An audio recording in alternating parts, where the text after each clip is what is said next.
एक गांव में एक छोटी सी सुंदर और नाजुक लड़की थी जो बहुत गरीब थी।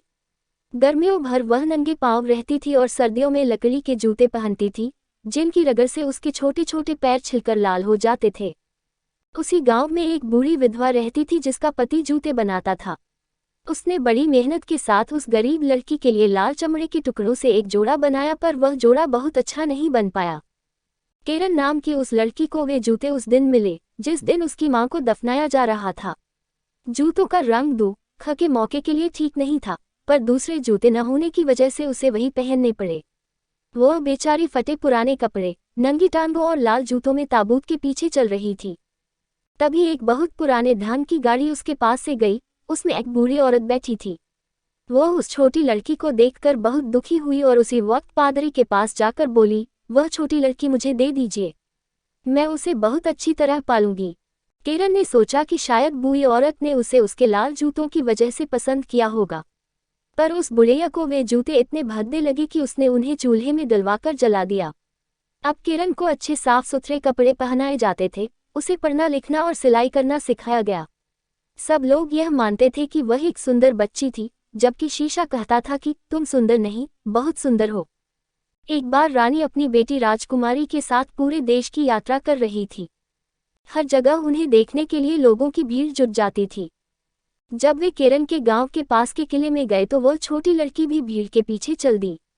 राजकुमारी किले की एक बड़ी सी खिड़की में से झांक रही थी जिससे सब लोग उसे देख सकें। वह एक छोटे से स्टूल पर खड़ी थी। उसने मुकुट नहीं लगा रखा था, पर एक बहुत सुंदर सफेद पोशाक और मोरक्को के बने बहुत सुंदर लाल जूते पहन रखे थे।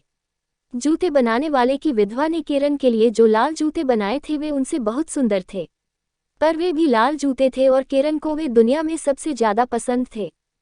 धीरे धीरे केरन इतनी बड़ी हो गई कि उसका ईसाई ढंग से धार्मिक संस्कार होना था।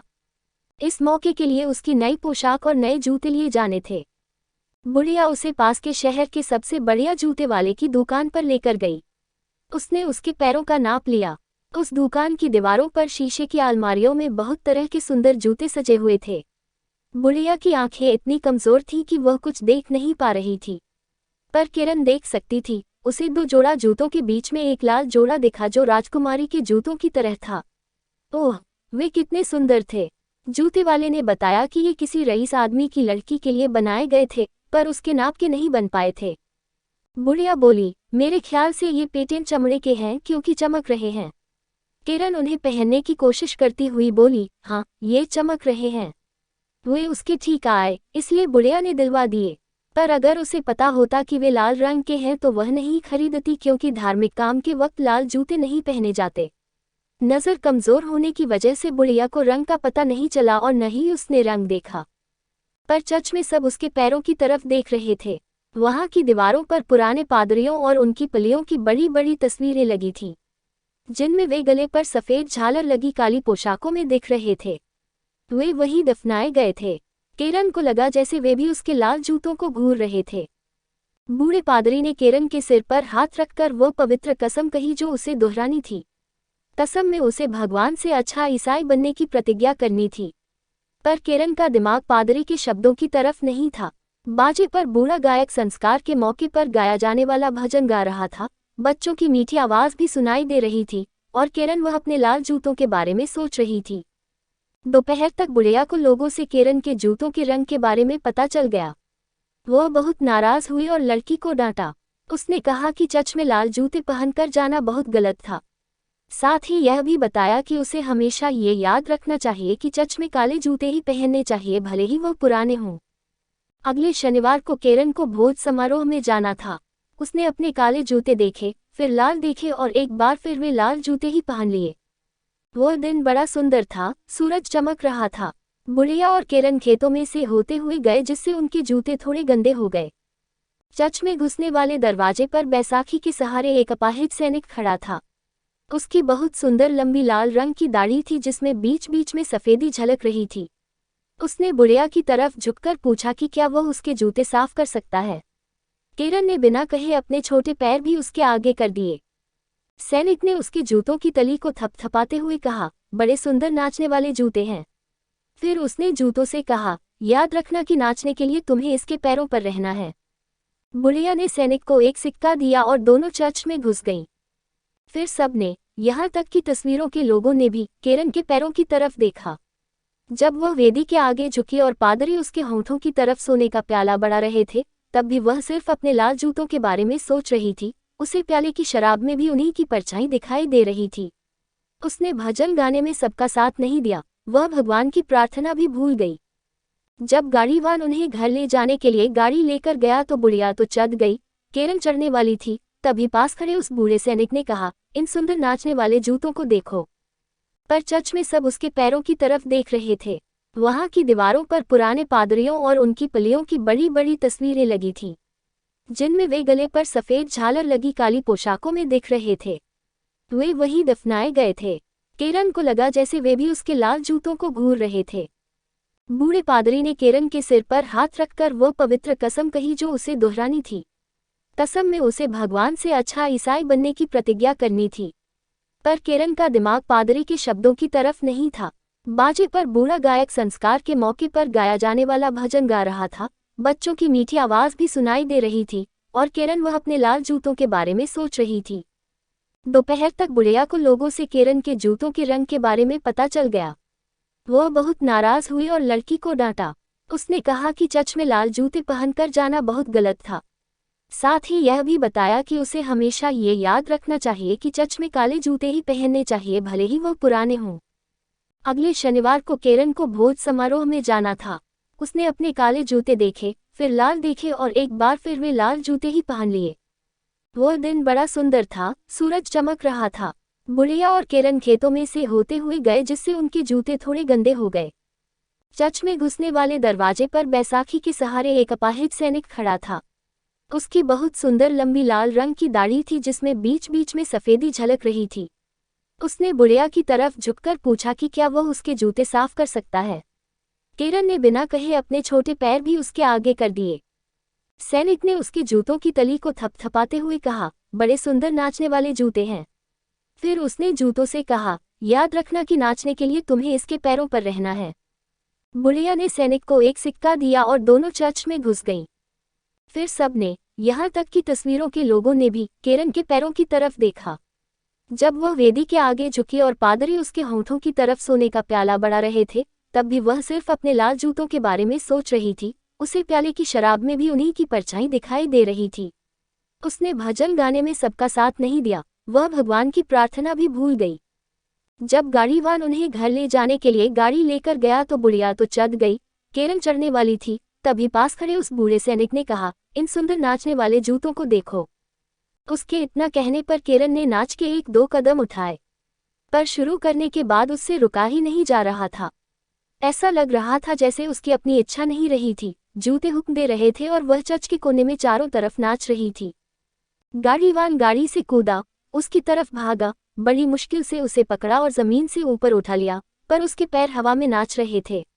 उसने उसे गाड़ी में डाल दिया, पर पैर फिर भी नाच रहे थे। उसका नाच रोकने के लिए उसके पैरों से जूते उतारने की कोशिश में बेचारी बुढ़िया और गाड़ीवान कई लातें खा गए। जब वे घर पहुंचे तो लाल जूते अलमारी में रख दिए गए, पर मौका मिलते ही केरन उन्हें देखती रहती थी। कुछ दिन बाद बुढ़िया बहुत बीमार पड़ी। डॉक्टरों ने कहा कि वह अब ज्यादा वक्त नहीं जी पाएगी। उसे अच्छी देखभाल की जरूरत थी, जो केरन के अलावा कौन कर सकता था। शहर में एक नाच का आयोजन था जिसमें केरन को भी बुलाया गया था। उसने बुढ़िया को देखा जिसे हर हालत में मरना था, फिर अपने लाल जूते देखे, देखना पाप नहीं था। फिर उसने उन्हें पहना, इसमें भी क्या नुकसान था। पर फिर वह नाच में चली गई। वहां वह नाचने लगी, पर जब वह दाहिनी तरफ नाचना चाहती थी तो जूते बाईं तरफ ले जाते थे। जब वह नाच के कमरे में नाचना चाहती थी तो जूते उसे सीढ़ियों से होते हुए सड़क पर ले गए। वह नाचती नाचती शहर के फाटक से बाहर निकलकर अंधेरे जंगल में चली गई। पेड़ों के बीच में कुछ चमका। उसने सोचा चांद है, पर वह चांद नहीं था। वह चेहरा उसी बूढ़े सैनिक का था जिसकी लाल रंग की दाढ़ी थी। उसने लड़की की तरफ देखकर सिर हिलाया और बोला, देखो कितने सुंदर नाचने वाले जूते हैं। केरन ने डरकर जूते उतारने चाहे, मुझे फट गए, पर जूते नहीं उतरे। वे उसके पैरों से चिपक गए थे। वह नाचती जा रही थी, खेतों में, मैदानों में, सूरज की रोशनी में, बारिश में, दिन में, रात में, वह नाचती ही चली गई। पर रात को जब सारी दुनिया में अंधेरा छा जाता था तब उसे बहुत डर लगता था। वह चर्च के फाटक के बाहर से नाचती हुई कब्रिस्तान में चली गई, पर मरे हुए लोगों को भी बेहतर काम थे इसलिए उसके साथ कोई नहीं नाचा। वो एक गरीब की कब्र पर बैठना चाहती थी, वहां जंगली जड़ी बूटियां उगाई थी, पर उसे पल भर को भी आराम नहीं मिल रहा था। चर्च का दरवाजा खुला था। वह नाचती हुई उस तरफ जा रही थी, पर सफेद कपड़े पहने और जमीन को छूते बड़े पंखों वाला देवता उसका रास्ता रोककर खड़ा हो गया। उसका चेहरा बड़ा सख्त और गंभीर था और उसके हाथ में एक चौड़ी चमकीली तलवार थी। वह बोला, तुम तब तक नाचोगी जब तक कि तुम पीली और कमजोर नहीं पड़ जाती। तुम अपने लाल जूतों में तब तक नाचोगी जब तक कि तुम्हारी खाल हड्डियों से कंकाल की तरह नहीं चिपक जाती। तुम एक दरवाजे से दूसरे तब तक नाचोगी जब तक कि एक ऐसे घर के सामने नहीं पहुंच जाती जहां रहने वाले बच्चे अहंकारी होंगे। तुम्हारे दरवाजा खटखटाने पर वे तुम्हें देखेंगे और तुम्हारी किस्मत के बारे में डरेंगे। नाचो, तुम्हें नाचना है, नाचो, दया करो। केरन चीखी, पर देवता का जवाब नहीं सुन पाई क्योंकि उसके जूते उसे दूर ले गए थे। फिर चर्च के आंगन से निकलकर मैदानों और सड़कों से होती हुई गलियों में से बराबर नाचती चली गई। एक सुबह वह अपने पहचाने हुए घर के सामने से नाचती हुई जा रही थी। अंदर से भजनों की आवाज आ रही थी। तभी दरवाजा खुला, फूलों से सजा एक ताबूत निकाला गया। उसके प्रति दयालु बुढ़िया मर चुकी थी। उसे लगा जैसे सभी इंसानों ने उसे छोड़ दिया और भगवान के दूत ने उसे अभिशाप दिया है। पर उसे नाचते जाना था और वह नाचती रही। जूते उसे मैदानों और खेतों में ले गए, कंटीली झाड़ियों और बिच्छू बूटियों के बीच से ले गए। उसके पैर कट गए, खून बहने लगा। एक दिन वह एक वीरान खेत में से जा रही थी जहां सिर्फ एक झोंपड़ी थी। वह जानती थी कि वहां जल्लाद रहता था। केरन ने उसकी खिड़की खटखटाई और आवाज लगाई, बाहर आओ, बाहर आओ, मैं अंदर नहीं आ सकती क्योंकि मुझे नाचते रहना है। जल्लाद दरवाजा खोलकर बाहर आया, केरन को देखकर बोला, जानती हो मैं कौन हूँ? मैं वह हूँ जो दुष्टों का सिर काटता है, मेरी तलवार चलने के लिए बेचैन है। केरन ने खुशामद करते हुए कहा, मेरा सिर मत काटना क्योंकि तब मैं प्रायश्चित नहीं कर सकूंगी। हाँ, मेरे पैर काट दो। उसने अपने पाप मान लिए। जल्लाद ने उसके पैर काट दिए और उसके लाल जूते नाचते हुए अंधेरे में चले गए। जल्लाद ने उसके लिए लकड़ी के पैर और एक जोड़ी बैसाखी बना दी, साथ ही एक पछतावे से भरा भजन भी सिखाया। केरन ने तलवार चलाने वाले हाथ को चूमा और अपने रास्ते पर चल दी। उसने सोचा, मैंने इन लाल जूतों की वजह से बहुत दुख सहा है। अब मैं और लोगों के साथ चर्च जाऊंगी। पर जब वह चर्च के दरवाजे पर पहुंची तो फिर उसके सामने लाल जूते नाचने लगे। वह डरकर वहां से भाग आई। पूरा हफ्ता वह बहुत उदास रही और आंसू बहाती रही। इतवार आने पर उसने सोचा, अब मैं काफी तकलीफ उठा चुकी हूँ। इस वक्त चर्च में जो लोग बैठे पूजा कर रहे हैं, मैं भी उन जैसी ही तो हूँ। वे भी गर्व से सिर ऊंचा रखते हैं। इस ख्याल ने उसे हिम्मत दी, पर वह चर्च के फाटक के आगे नहीं जा सकी क्योंकि फिर जूते उसके सामने नाच रहे थे। अब वह सच्चे दिल से पछता रही थी। वह पादरी के घर गई और काम के लिए विनती करती रही। उसने कहा कि मुझे तनख्वाह की परवाह नहीं है, मुझे सिर्फ सिर पर छत और खाना चाहिए। पादरी की औरत ने उस पर तरस खाकर रख लिया। केरन को रहने की जगह मिल गई और वह मेहनत से काम करने लगी। शाम को पादरी बाइबल पढ़ते और वह बैठकर सुनती रहती थी।